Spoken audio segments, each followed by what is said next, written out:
Anyways, getting back to it. So if you carry those sedations from your former life into your better life, you're still at the beck and call of those sedations. So that's one of the reasons why, I kept telling the guys in Reignite, I said, I can't help you. And by the way, no one can help you. I don't give a flying fuck if it's the guy who says, I got the answers to everything. I'm Andrew Tate. I'm fucking Justin Waller. I'm the new red pill messiah. Follow my plan. Here's 7 easy steps. Here's 12 rules for fucking life. You follow these rules, and then you'll have an excellent life. Anybody tells you that, they're selling you something. But that guy still has to find a way to get out of fucking bed in the morning to do those 12 rules, to stop off, to stop drinking, to stop smoking weed, to stop playing Call of Duty, Space Marine 2, to rethinking his fucking life. Doesn't happen. It will never fucking happen. You will never, you can read my book, you can read Ryan's book, you can read anybody's book, you can read 48 Laws of Power. You can read, I don't care who you follow. I don't care how many men's retreats you go to and you sit around in some fucking sensory deprivation pool and stuff like that. You can go and do all this stuff for a 4-day weekend, come back and you be where you were because you didn't stop drinking, because you haven't taken the fucking time to rid yourself of the sedations that hold you back. And I should also point this out. It's I understand, completely understand this. I'm not saying I'm better than you. Certainly not. I'm going to give you a personal story and give you the whys and the hows about it here in a second. Okay. So if you are taking those sedations into a better life, they will be what drag you down in that better life. And you will be pulled down even further as a result of those things. So people go, well, Rollo, who cares if I smoke a little? Okay, I smoke a joint now and then, man. Dude, I smoked a joint, lots of joints, man. I understand it. I get it. I like it, man. It feels good. I love being high. Fuck, are you kidding? When I was drinking, I love being drunk. I love buzzing. There's so many things that I like to do, not drunk, but buzzed. Have one drink and you go paint miniature, you go play Warhammer. And I'll tell you, the thing is when I stopped, I had to really focus on, do I like this activity? Did I really like this? Or was it because I was buzzed and I like this? And then when I was, yes, I did. People say I don't do these. Okay, here, this is not a super chat. You got me. Rollo smoked his weed when he was doing it. I did. I have not smoked weed. I don't think I can do vapes. It's too concentrated these days. I think the last time I did THC, I guess, because it wasn't even fucking smoking a bowl. It was would have been 2015, 2016, something around there. And it's well, I needed to relax me. I need to unwind. I play video games because they make me unwind. I have a hard life, Rollo. I have to go work in raw sewage all day. Okay. Check mark. Okay. That's the first place that's the first refuge everybody goes to, by the way. I have a hard life. I need to unwind. Okay. We're going to talk about lifetime and dead time. Now, this is a concept that Robert Greene introduced a while back, and I kind of took it to heart. I don't think he's ever written about it. He might have I think he did slightly in Mastery, which is a very good book, by the way. But there's a difference between lifetime and dead time. And this is Robert Greene. Okay, so I'm paraphrasing Robert Greene. When you are driving to work, I'll just give you an example of the way my life used to be organized before I started doing this. When I was working for the wine and spirits industry, and when I was working for the gaming industry, I was working for casinos, and I was also going to college at the same time. I was busting my ass, right? I would get up at 5 a.m., get cleaned up a little bit, go out, go to the gym, drive to the gym. People used to say, Rollo, you're so dedicated to the gym. I'm like, no, this is the only time of the day, the wee hours of the sun's not even a fucking speck on the horizon. I have to do it now. because I have no other time to do it. There's no other time in the day that I can lift. So I need to do it. That's what I'm going to do. Get up, lift, shower at the gym, have another set of, because I got gym clothes and I got regular clothes. I got to pack my stuff the night before. So now I've got my regular, get into my business clothes, go, get on the highway, get on the turnpike. If you know the turnpike in Central Florida, you know what I'm talking about. Get to work half an hour, 45 minutes later. Work for, let's be honest, not 8 hours a day, 9 hours a day. Get back on the fucking freeway. Well, actually, I should say that. Wade my way through the traffic on the surface streets to get to the fucking turnpike and then go back home. That's going to be anywhere from 45 minutes to an hour. Get back home. Now I got to be a father. I got to take care of the dogs. I got to eat dinner. I got to fuck my wife. I got to do whatever I have to do as a father and a husband. I decided to give up the ghost. Okay. I've got to do all this stuff now. All of this stuff that is not free time, that is building me up, this is dead time. Time you spend on a commute, that's dead time. Time you put in for your employer, dead time. Time that you use to I don't know, mow the lawn, dead time. Maybe the gym you could say is live time, just kind of depends. Today I would say it is. But today it's much easier for me to define what live time and dead time is, because it's easier for me to see it now. When you have a routine and you keep going and everything else. Yeah, sex with the wife. Yeah, there you go, with a to-do list. But so that's dead time. So at the end of the night, at the end of the day, work day's over. If I'm not watching something on Netflix or some shit like that, I might, maybe have 1 hour to do what I want to have 1 hour of leisure time. One single fucking hour out of what, 16, 18-hour day before I have to go back to sleep, whatever. You want to know why guys stay up and scroll? You want to know why you're staying up and losing sleep and you can't prioritize sleep and everything? Because you're trying to wedge in a fraction of a little bit more time into that day. And you know what most guys do with that 1 hour? Maybe two. Maybe you're lucky. Maybe you get two. You know what they do? I need to unwind. I need to throw back a beer, man.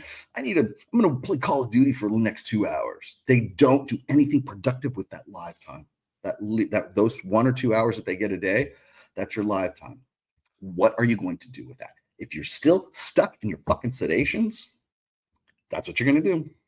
I need to unwind. I have a really rough life, Rollo.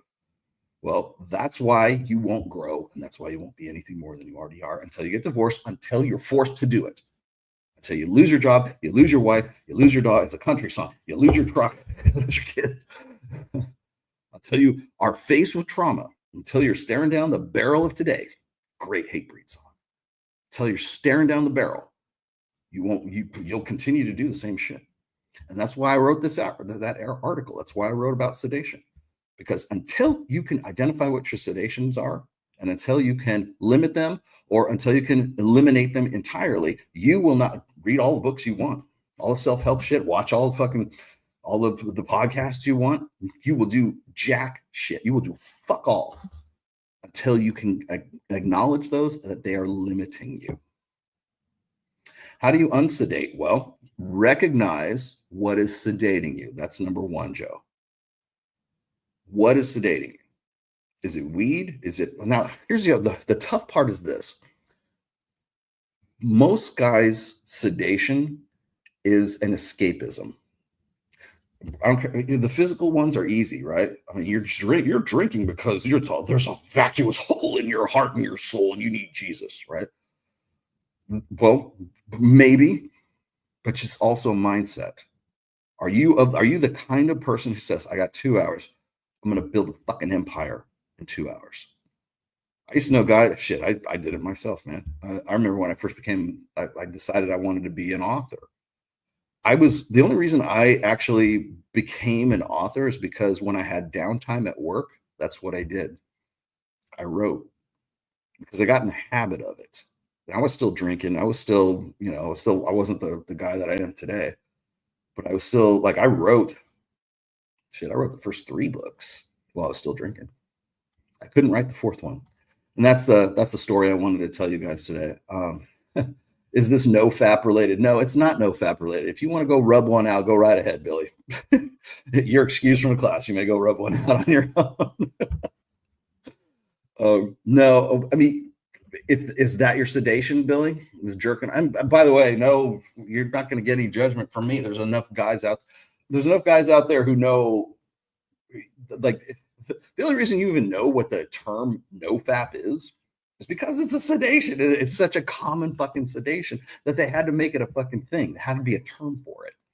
If there's a term for your sedation, like, you got no excuse. You have absolutely no excuse.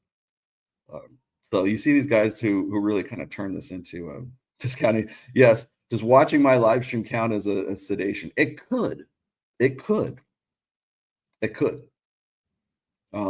Watching Fresh and Fit, watching whatever podcast. Are you watching it because it's educating you and helping you understand something so that you can use that information to build something else for yourself? Then it's not. If all you're doing is because, oh man, I can't wait till Brian kicks one of these bitches off. If that's you, maybe it is a sedation. You guys got to answer that question. I can't answer that question. It could be your mindset, as I keep saying. And I hate the word mindset. It's like, what the fuck is mindset? Miguel's going to get mad at me because his course is called Crypto Mindset. Well, like, what? It's like one of those things you say when you don't know what to fucking say. It's like, it's funnel speak is what it is. What's this mindset? Like, it's what gurus say or messiahs say, cult leaders say, when they don't know what else to say. If you just cultivate a mindset of positivity, then you will be successful. You're afraid of success. No one's fucking afraid of success. No one. Absolutely no one is afraid of fucking success. They're afraid of failure. Very much so. They are not afraid of success. If somebody said, here, I'm going to give this to you, you win. Okay, I win. Nice. Thanks.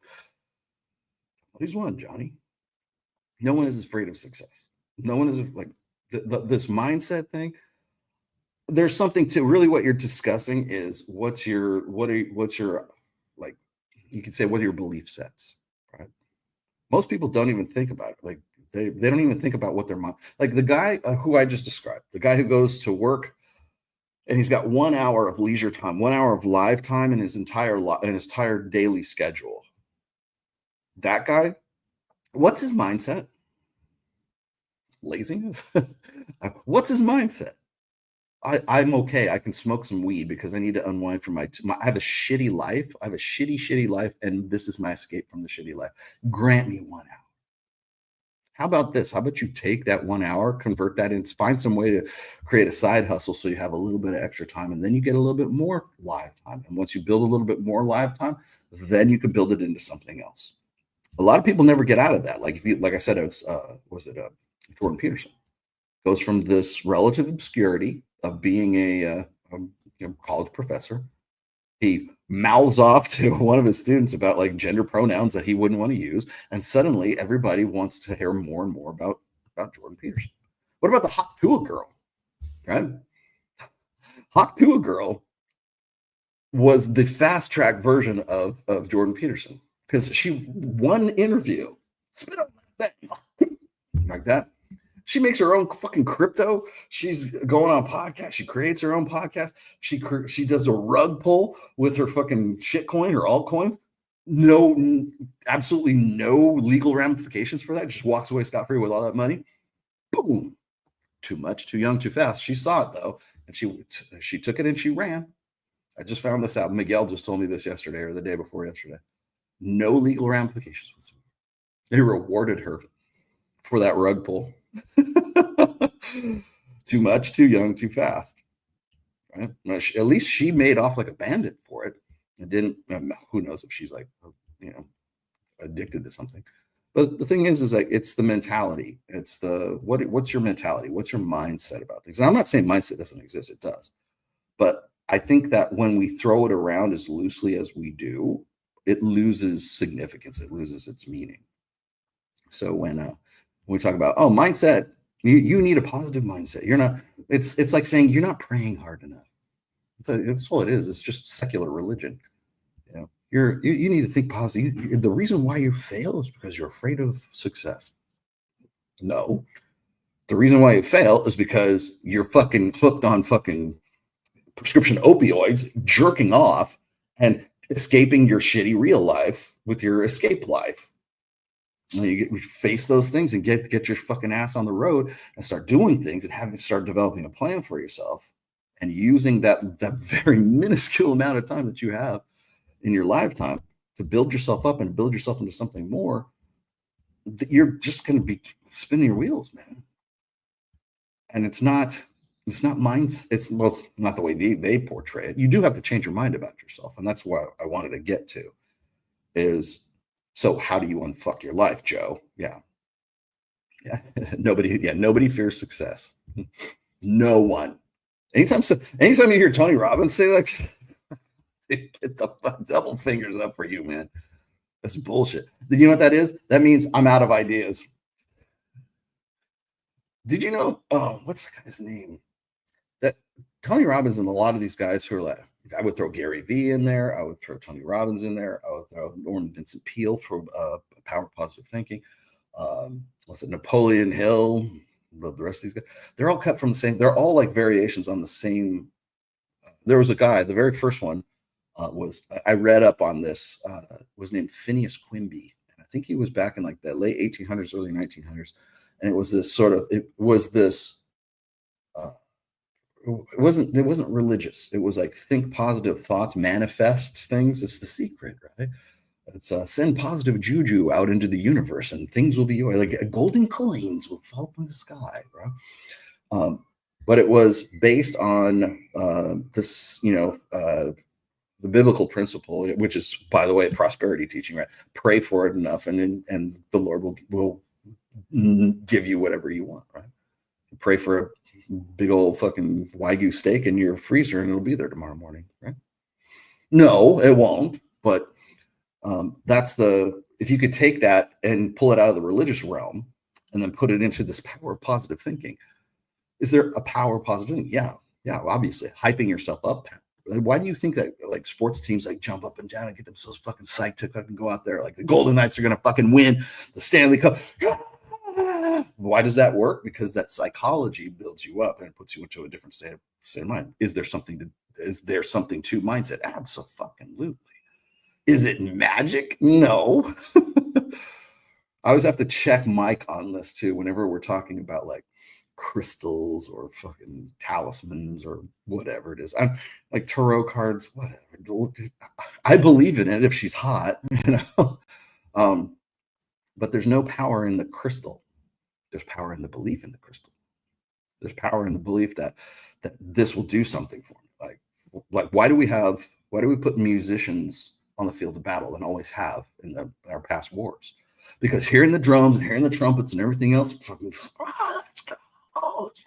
these motherfuckers, right?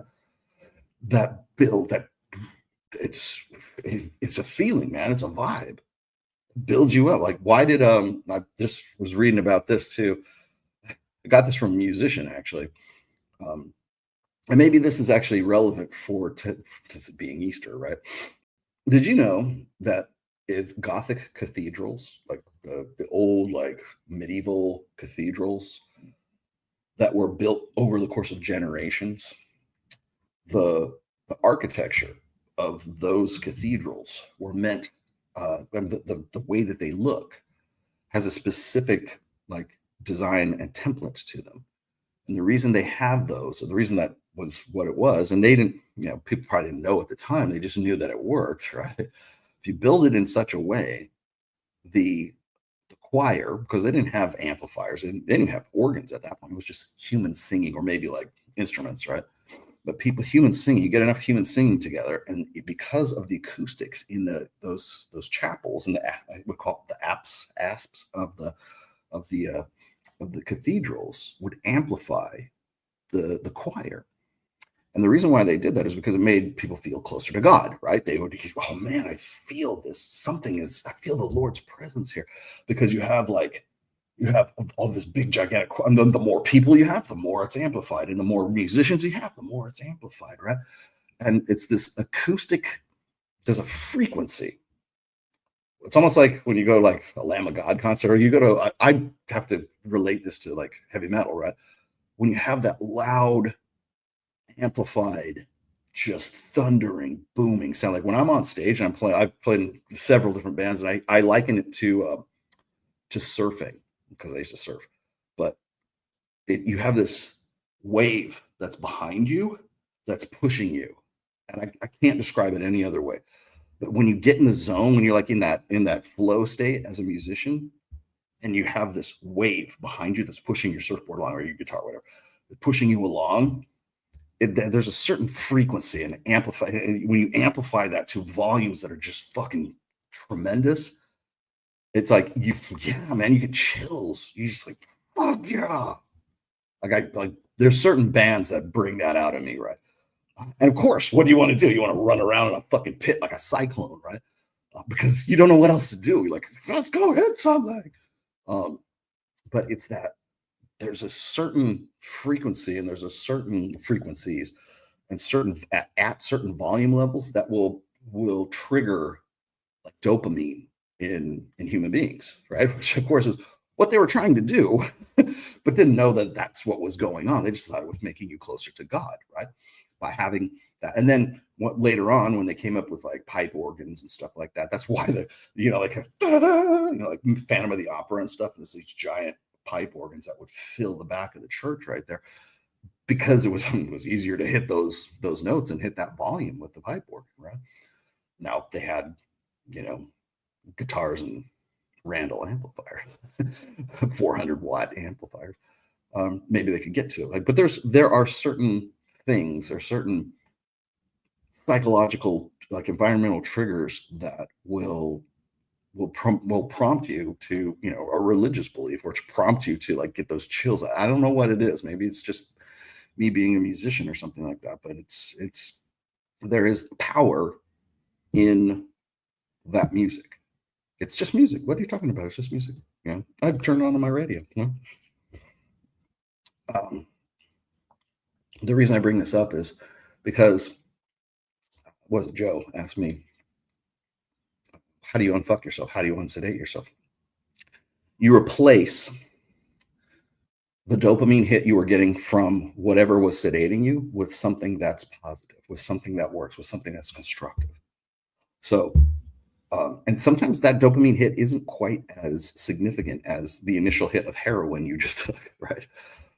But over the course of time, once you sort of lessen your need for that dopamine hit of off, or of drinking, or of your drugs, or whatever else it is, once you can stop that, the easier way to do that is to replace it with something that's positive. Now, I've always said, go listen to Lamb of God, right? At 10, level 10, right? Because that's what I did.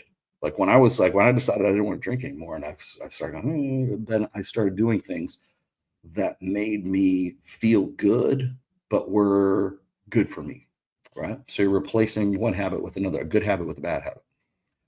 Like for like, really, the dopamine hit for dopamine hit. So now remember, some dopamine hits are easier to achieve than others, and some are more intense than others. And that's the real trick right there.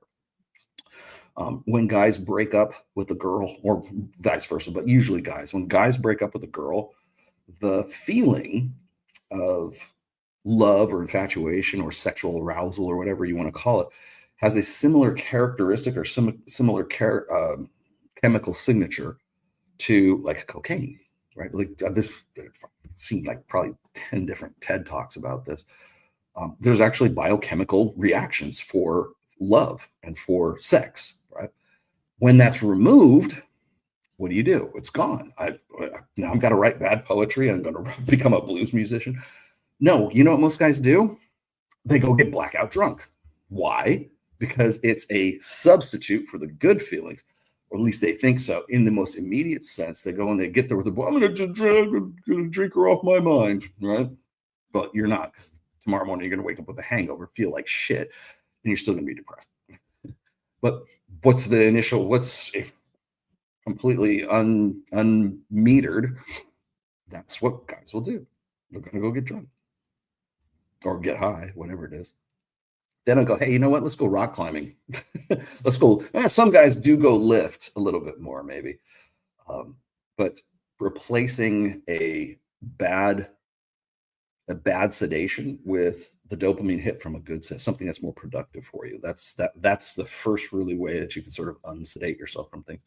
But none of that, again, none of this matters until you can change your mind about yourself, until you can identify what those sedations are, and until you can take an action to do those, to unfuck yourself as far as those are concerned.